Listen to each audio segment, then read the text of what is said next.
Ok, ça va. Mais Jésus vivait dans un monde que personne ne connaissait. Il était une personne étrange. Il vivait dans un monde de foi parfaite. Jésus vivait dans un monde. Amen. Que personne ne connaissait. Il vivait dans un monde de foi parfaite. Dans les dieux parfaits. Ça veut dire quoi? Comme je vous ai donné l'exemple de quelqu'un qui veut entreprendre quelque chose. En fait, la foi nous dit, quand tu penses à quelque chose et tu demandes ça au nom de Jésus-Christ, comme nous avons vu hier dans le domaine de l'esprit, la chose est déjà à toi.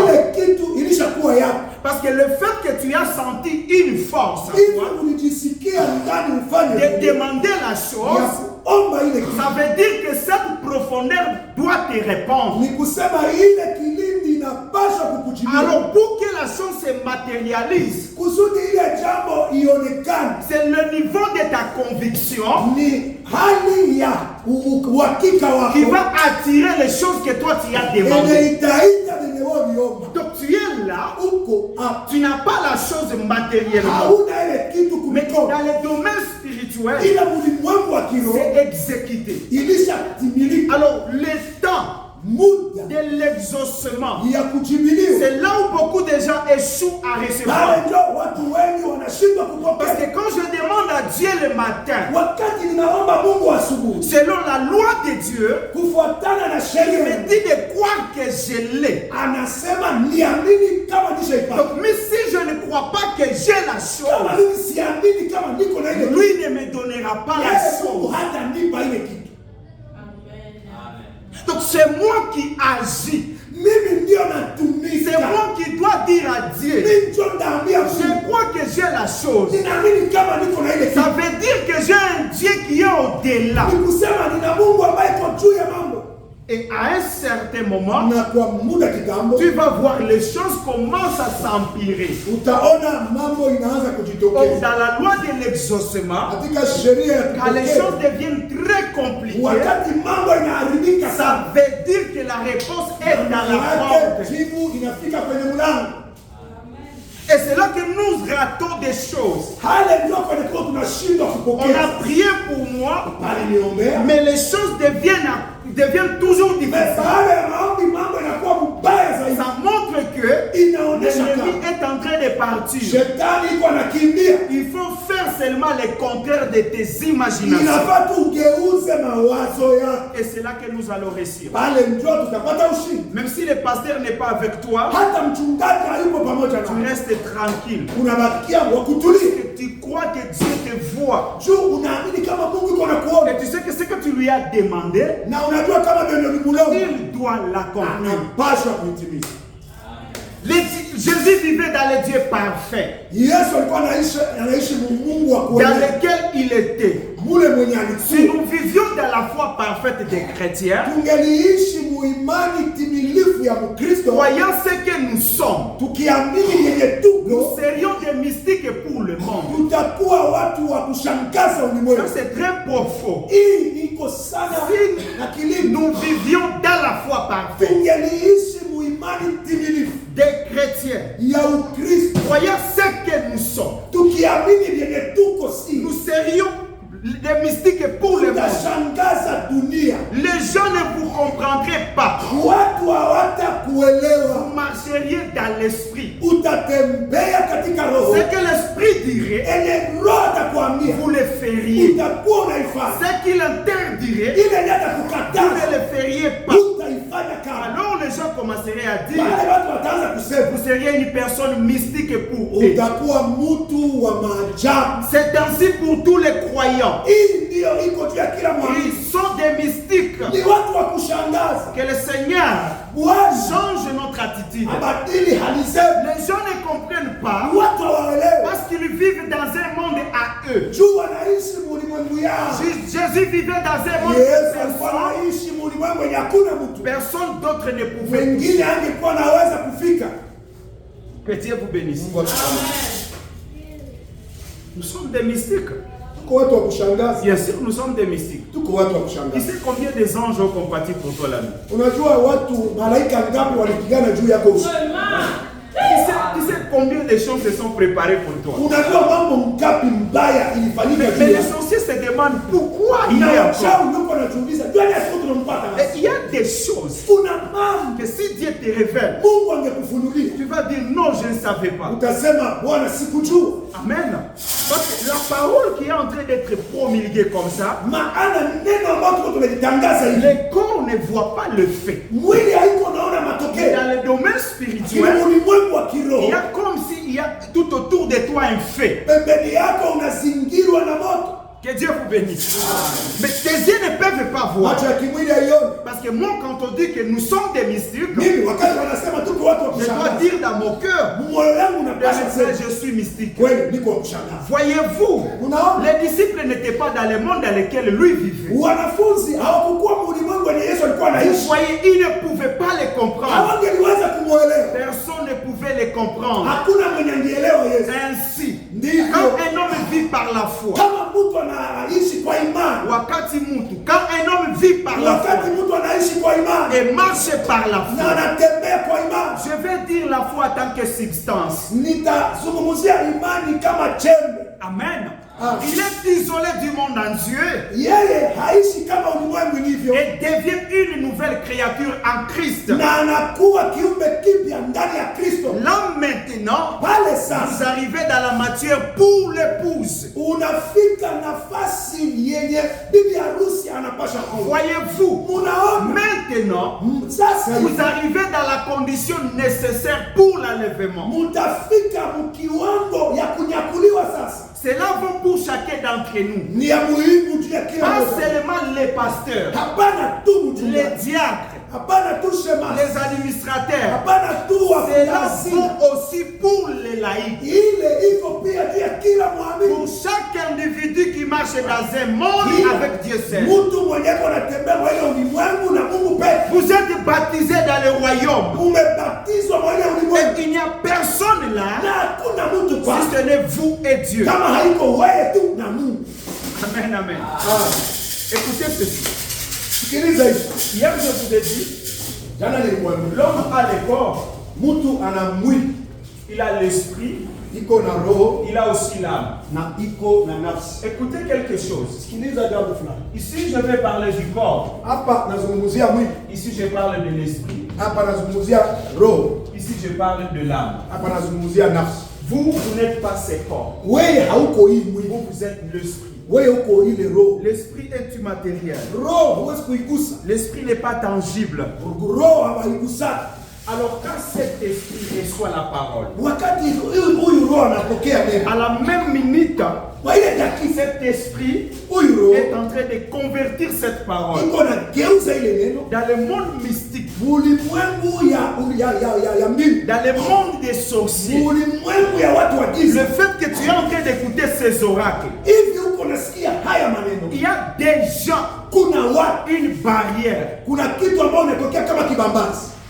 Amen, amen.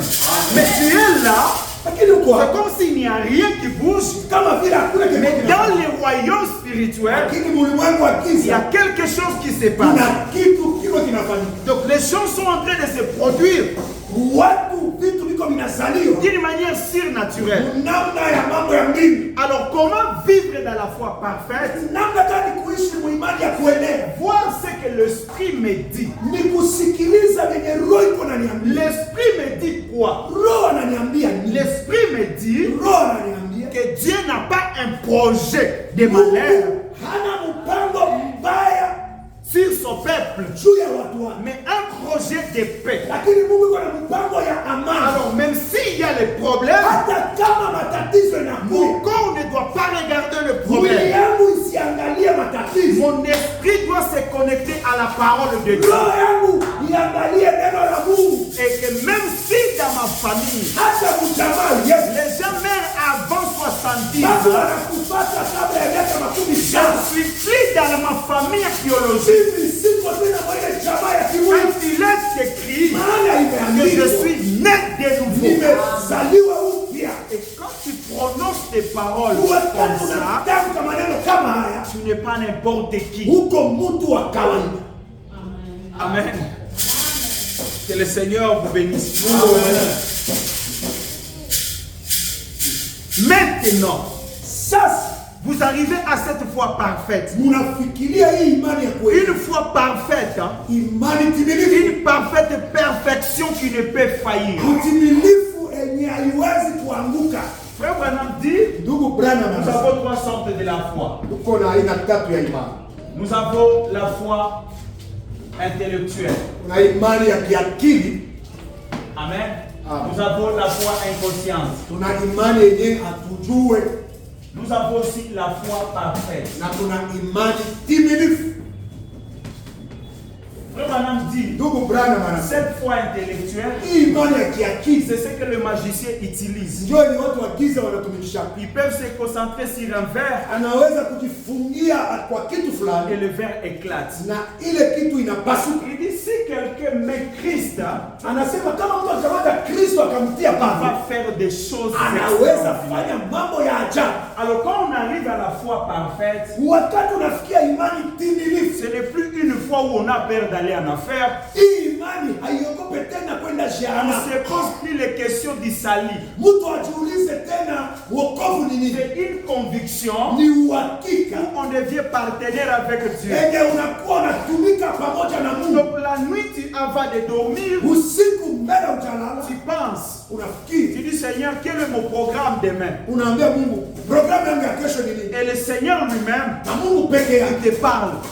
Il va te parler comment? Dans une voix interne, dans un songe. Et tu vas voir des choses que tu as préparées la nuit. Tu vas les voir la journée. C'est tellement simple. Rentre à la maison, pratique ce que je te dis. Dis Seigneur, j'aimerais savoir ce qui va se passer demain. Reste tranquille. Ne ferme pas même les yeux. Regarde au carnet. Tu vas voir comme si ce sont des idées. Et tu vas écrire ces idées. Tu verras, Dieu fera le reste. Parce que c'est ça la volonté de Dieu. Dieu veut que nous ne puissions pas vivre à tâtonnant. Que Dieu vous bénisse. Amen. C'est tellement très important. Et pour madame, il dit cette foi-là ne faillit jamais. Oui, il était un mystique pour eux. Avec sa foi parfaite. C'est comme ça maintenant pour ceux qui ont la foi parfaite. Ils sont des mystiques pour les autres. Il nous est enseigné de résister au diable. Et il fuira loin de nous. Eh bien, résister, c'est simplement les repousser. Lui résister, c'est vous éloigner de lui. Si Dieu vous a dit une certaine chose, peu importe ce que le diable essaie de vous dire, ne l'écoutez même pas. Vos oreilles sont sourdes à tout. Sauf à ce que l'esprit dit. Voyez-vous, le corps est malade. L'esprit me dit, par ces meurtrissures, je suis guéri. Et tu restes ferme. Par ces meurtrissures, je suis riche. Par ces meurtrissures, je suis changé. Et peu importe les choses qui vont venir, tu ne les écoutes plus. Tu dis personne changé. Que Dieu vous bénisse. C'est tellement simple. Si on peut pratiquer ces choses, dans un mois vous allez faire d'autres choses. Vous savez, moi, même si je n'ai que 10 francs, tu ne sauras pas. Quand je n'ai rien, Je m'efforce d'être propre. Pour que le monde ne me raisonne pas. Vous savez, parce qu'il y a même l'apparence qui peut te faire introduire quelque part. N'oblige pas la pauvreté de te suivre. N'oblige pas ces choses. Je vous dis, les pauvres n'entreront pas. Quand on parle de la pauvreté, ce n'est pas le manquement de l'argent. La pauvreté, c'est une maladie mentale. Ce sont des pensées négatives. Ce sont des voix impures. Tu n'arrives pas à résister. Chante. Quand les chansons se terminent, fais des sapiens, commence à prophétiser sur ta parle dans ta chambre. Je me débarrasse de ces choses. La parole a une puissance. Le pouvoir de la bouche dépense la puissance démoniaque. Satan n'a rien à t'imposer. Tu n'acceptes pas ça. Je vous dis, c'est ça la parole. Nous sommes plus que vainqueurs. Ce que Satan dit, je ne peux pas. Cela n'a rien à voir. Et si vous enseignez cela, la dénomination vous mettra à la porte. Cela n'a rien à voir. Il continue à avancer malgré tout. Et celui qui a des oreilles attentive, vous savez qu'il est constamment dit que c'est là dans la Bible. Celui qui a la foi, que celui qui a des oreilles pour attendre, voyez-vous, que celui qui a de l'intelligence calcule le nombre de la bête. Toutes ces différentes choses que celui qui a les dise aux autres afin qu'ils puissent avoir. Et c'est de la foi que nous parlons maintenant. La foi que vous devez avoir, cette foi parfaite. Cette foi qui dit oui. Il n'y a rien qui puisse dire non. Lorsque Dieu dit oui, voyez-vous, quand il dit oui, c'est oui. Et rien d'autre ne peut vous l'enlever. Que Dieu vous bénisse. Tu te réveilles le matin. Tu ouvres par exemple la télé. Tu vois quelque chose comme si ça correspond avec tes problèmes. Et là tu saisis quelque chose. Il te réconforte. C'est le Seigneur qui te parle. C'est Dieu. Commence avec ça. Et les choses viendront. Amen. Tu quittes l'église. Tu vois quelqu'un t'appelle patron. Tu penses que c'est par hasard. Ce n'est pas par hasard. Il y a des choses que nous rencontrons, mais nous n'arrivons pas à saisir. Ce n'est pas pour rien. Tu arrives à l'église, tu écoutes des choses, et tu sens que ces choses-là commencent à bouillonner à toi. C'est Dieu qui te donne l'opportunité d'accéder. C'est Dieu qui te donne réellement l'excellence. Ce n'est pas pour rien que Dieu a voulu que nous puissions être ici. Mais le Seigneur a voulu que nous puissions demeurer dans la conviction parfaite et de rester là. Si je vais mourir en croyant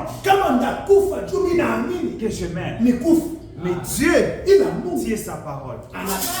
Tu vois, il y a d'autres choses que Dieu veut te donner vite, mais il dit que si je continue à lui donner vite, ils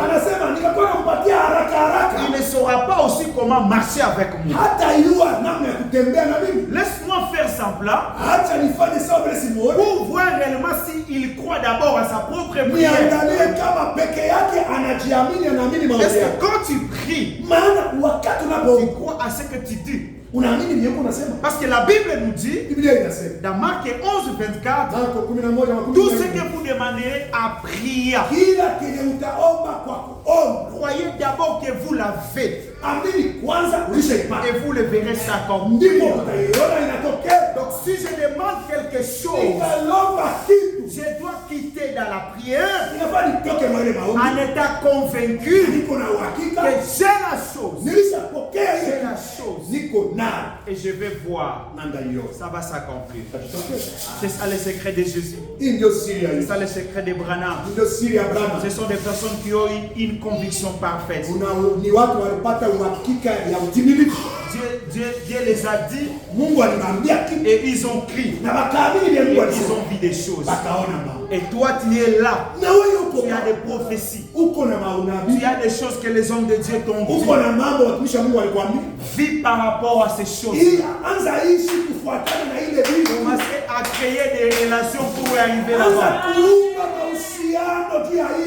Dieu donne la vision à Joseph. Et Joseph qui sera grand. Mais il savait que Joseph sera grand dans les domaines politiques. Mais Jacob et Rachel sont des bergers. Ils ne savent rien de la politique. Comment cet enfant va apprendre la politique? Il crée un dégât. Jusqu'à ce qu'on a vendu Joseph. C'était dans le plan de Dieu. Pour que Joseph soit élevé, il doit avoir la connaissance de la science. Que Dieu vous bénisse. L'intelligence et la sagesse doivent nous conduire. Je disais un jour à un frère, il m'avait dit que Dieu l'a béni. Il a reçu des prophéties. Je dis, on t'a dit, on m'a dit que je serais commerçant, je voulais commencer à partir dans d'autres pays. J'ai dit, après tu es en train de faire quoi? J'attends seulement. Tu ne connais pas Dieu. Tu n'as pas même le passeport. Tu penses que c'est Dieu qui va jeter pour toi le passeport? Voilà ce que nous ratons. C'est la préparation. Quand on t'a dit que tu vas partir, je dis, tu n'as pas eu même le temps d'aller se renseigner. Pour arriver à Dubaï, ça demande quoi? Et cherche quelqu'un qui est déjà arrivé là-bas. Oh Seigneur, j'ai besoin de la parcelle. Ce n'est pas l'argent qui donne la parcelle. Mais tu es là, tu n'as pas encore trouvé même les gens qui vendent des parcelles. Tu ne te renseignes pas. Comment tu auras la parcelle? Que Dieu vous aide de comprendre le langage de Dieu. Quand Joseph arrive là en Égypte, Joseph avait le bon sens. Il avait un bon caractère. Il était aimé partout. L'attitude de Joseph a poussé Potiphar de l'amener dans sa maison. Quand on est dans la maison de Potiphar, on ne cherche pas la rémunération. Mais c'est une opportunité de voir comment on applique la gestion des entreprises. Je vais vous faire une parenthèse. Il y a une sœur qui était partie au Canada. Elle travaillait dans une église comme trésorière. Alors quand elle arrive là-bas, elle ajoute dans son CV. Elle parle qu'elle était trésorière dans son église. Et cette expérience qu'elle pratiquait dans son église a poussé le directeur de l'engager. Mes chers amis, posons-nous des questions. Nous venons tous à l'église et nous allons rentrer. Alors, Nous avons des problèmes. Chacun a son problème. Et chacun a besoin de la solution. Alors pour arriver à la solution, il faut d'abord chercher à comprendre. Qu'est-ce qui me bloque? Voyez? Qu'est-ce qui me bloque? Peut-être c'est mon niveau d'études. Je n'ai pas d'autres capacités. Bon, je dois me poser des questions. Quel est d'abord mon talent? Qu'est-ce que je dois donner à Dieu? Amen. Parce que Dieu veut te bénir. Et à te bénissant, c'est à fonction de ce que tu lui présentes. Vous comprenez? Donc si tu ne lui montres pas la chose, c'est très difficile. Et quand tu lui montres ce que tu peux faire pour lui, ça ne suffit pas. Il faut voir celui qui a déjà réussi dans le domaine. Pose-lui des questions. Qu'est-ce que tu as fait pour arriver là-bas? Joseph dans la prison, il ne s'est pas dit que je suis fils de Dieu. Mais le fait que Joseph est sorti dans son coin pour aller demander à l'échasson ce qu'il a vu la nuit,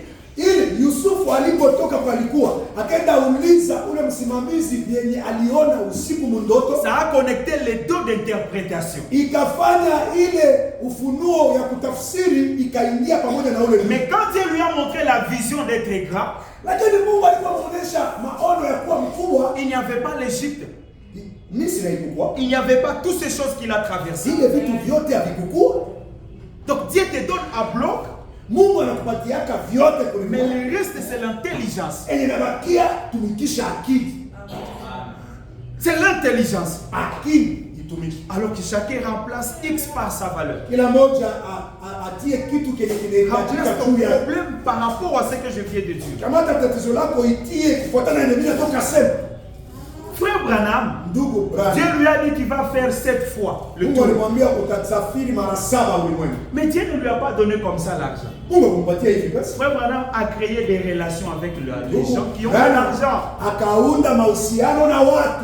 Il ne s'est pas dit je suis un grand prophète. Je ne débat pas avec le pentecôtiste.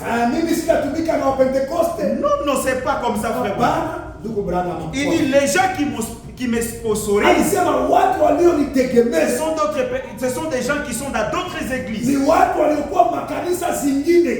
Mais ce n'est pas ce qu'on nous a enseigné dans le message. On nous a enseigné trop la ségrégation. Frère Branham était un bon voisin. Frère Branham avait l'approche envers tout le monde. Et la vie de Frère Branham a poussé d'autres personnes à l'assister.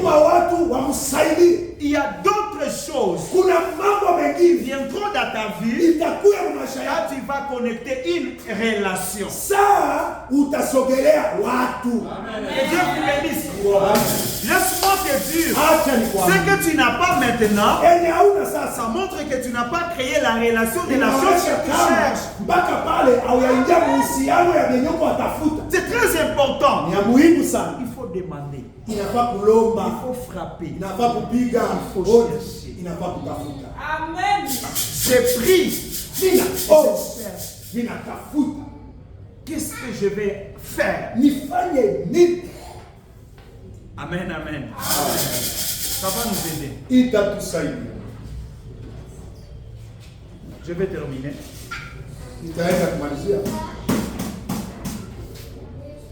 Nous sommes d'accord? Amen. Nous sommes ensemble.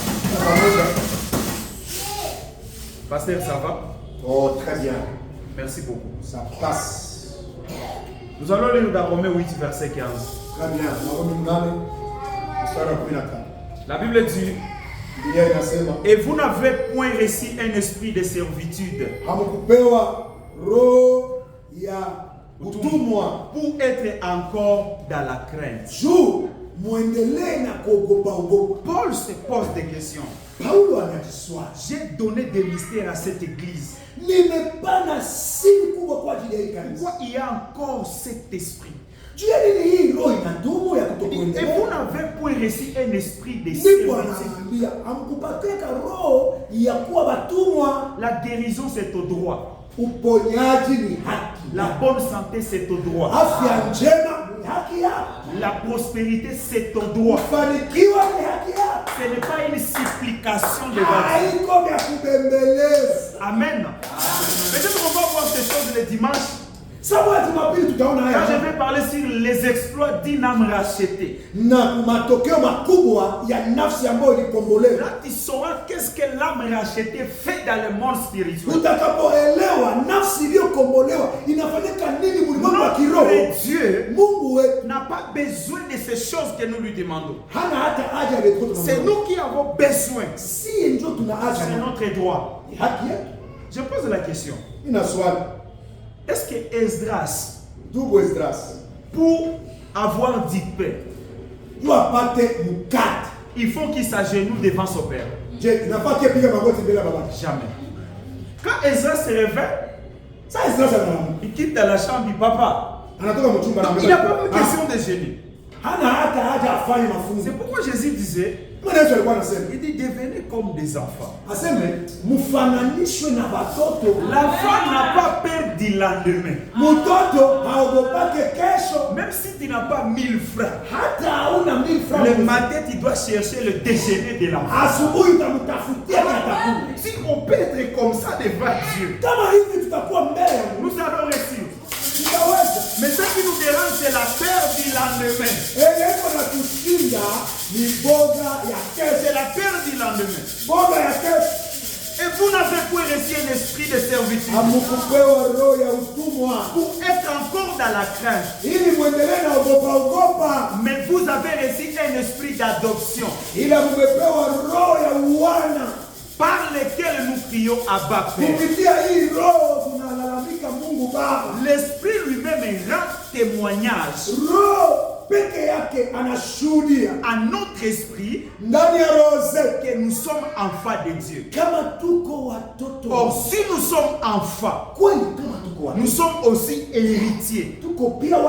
Héritiers de Dieu et co-héritiers de Christ. Si toutefois nous souffrons avec lui, afin d'être glorifiés avec lui, j'estime que les souffrances du temps présent ne sauraient être comparées à la gloire à venir. Je vais vous dire, quand Paul est en train d'écrire ces choses, il est emprisonné. Il n'avait pas la révélation que nous avons maintenant. Mais la révélation que nous avons ne peut pas parler de ses souffrances. Là, ce sont les sentiments d'un homme qui est dans la prison. Mais la révélation du temps de l'affaire, c'est la révélation de la restauration. Adam avait perdu. Jésus-Christ est venu restaurer. Adam était un Dieu amateur sur la terre. Adam pouvait gouverner. Et Jésus-Christ nous a donné le pouvoir. Ton travail, c'est de prononcer la parole et de croire à ce que tu as dit. Le reste, c'est Dieu. Si j'échoue, c'est grâce à honte. Ce que Dieu ne peut pas faire, c'est échouer. Dieu n'échouera jamais. Et nous resterons toujours des vainqueurs. Amen. Le verset 28, il dit ceci. Nous savons du reste que toutes choses concourent au bien de ceux qui aiment Dieu, de ceux qui sont appelés selon son dessein. Car ceux qu'il a connus d'avance, il les a prédestinés à être semblables à l'image de son Fils, afin que son Fils fît le premier entre plusieurs frères. Et tout homme qui sert Jésus-Christ n'aura pas beaucoup d'amis de ce monde. Que Dieu vous bénisse. Nous voyons que ce sont des choses que nous devons placer dans notre vie quotidienne. Amen. Car l'esprit regarde la parole est obligée de donner ce que tu as confessé. Amen. Et si nous marchons dans l'esprit, nous n'aurons plus besoin des choses que les gens vont dire. Et ça va alléger la tâche. Toi-même dans ton domaine, tu sais contrôler. Tu sais garder ta dimension. Et l'Esprit de Dieu va te visiter. L'Esprit de Dieu te visitera. Trop d'abord dans la voie interne. Et tu verras la gloire de Dieu. Je vais terminer avec cette déclaration. Vous devez vous tenir seul sur vos propres convictions. Bien des fois, vous devez vous tenir seul. Mais il a promis qu'il se tiendrait à vos côtés. J'irai avec vous jusqu'à la fête du monde. Quelle est ta conviction ce soir? Qu'est-ce que tu as retenu ce soir? Qu'est-ce que l'Esprit t'a dit ce soir?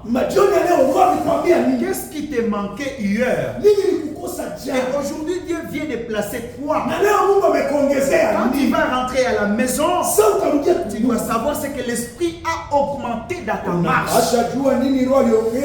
Et là, tu commences à rendre grâce à Dieu. Seigneur, je te rends grâce pour cette conviction. Je te rends grâce pour cette connaissance. Je te rends grâce pour ce que tu viens d'ajouter ce soir. Seigneur, je confesse mon ignorance. Je ne serai plus la même personne. Et je déclare au monde que je suis changé. Le Seigneur a ajouté encore les choses que tu vas prononcer auront des faits dans ta vie.